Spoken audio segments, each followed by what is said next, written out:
ঈদে মুক্তিপ্রাপ্ত সাকিব খান অভিনীত বরবাদ সিনেমা যেন রীতিমতো ঝড় তুলেছে। দোস্ত, মুক্তির একদিন, 2 দিন, 3 দিন নয়, 17 দিন পেরিয়ে গেলেও বরবাদ সিনেমা নিয়ে দর্শকদের উন্মাদনা কমছেই না। এরই মধ্যেই বিশ্বব্যাপী জনপ্রিয় অনলাইন ভিডিও ডাটাবেজ IMDb এর তালিকায় উঠে এসেছে বরবাদ। এন্ড সেকেন্ড নিউজটি থাকবে দোস্ত, সম্প্রতি সোশ্যাল মিডিয়ায় ভাইরাল হয়েছে হিরো আলমের স্ত্রী রিয়া মনির এক নাচের ভিডিও। দোস্ত, রিয়া মনির নাচের সময় হাসপাতালে ছিলেন তার শ্বশুর, আর এই সমালোচনা নিয়ে মুখ খুললেন রিয়া মনি। তো নিউজ দুটি জানতে আশা করি ভিডিওটি সম্পূর্ণ দেখবেন। দোস্ত, ঈদে সারা দেশে মুক্তি পাওয়া সারা জাগানো ছবি বরবাদ এখনো সবখানে হাউসফুল যাচ্ছে।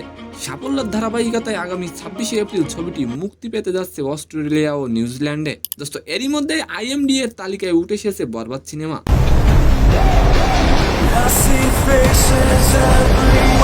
বরবাদ কি পারবে বিশ্বব্যাপী 100 কোটি টাকা কামাতে? অবশ্যই আপনি কমেন্ট করে যাবেন।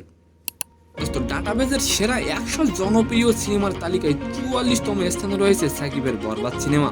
তালিকার প্রথমে রয়েছে হলিউড সিনেমা মাইনক্রাফট মুভি। দোস্ত, IMDb তে বরবাদ সিনেমাটির রেটিং 7.4। পরিচালক বলেন, এটা আমাদের জন্য একটা গর্বের বিষয়।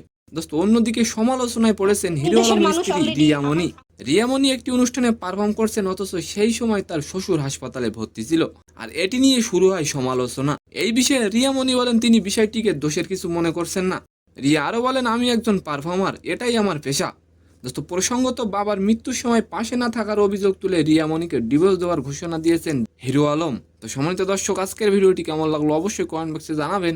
আর ভিডিওটি যদি ভালো লাগে অবশ্যই একটি লাইক দিয়ে আমাদের চ্যানেলটিকে সাবস্ক্রাইব করে দিবেন। ধন্যবাদ।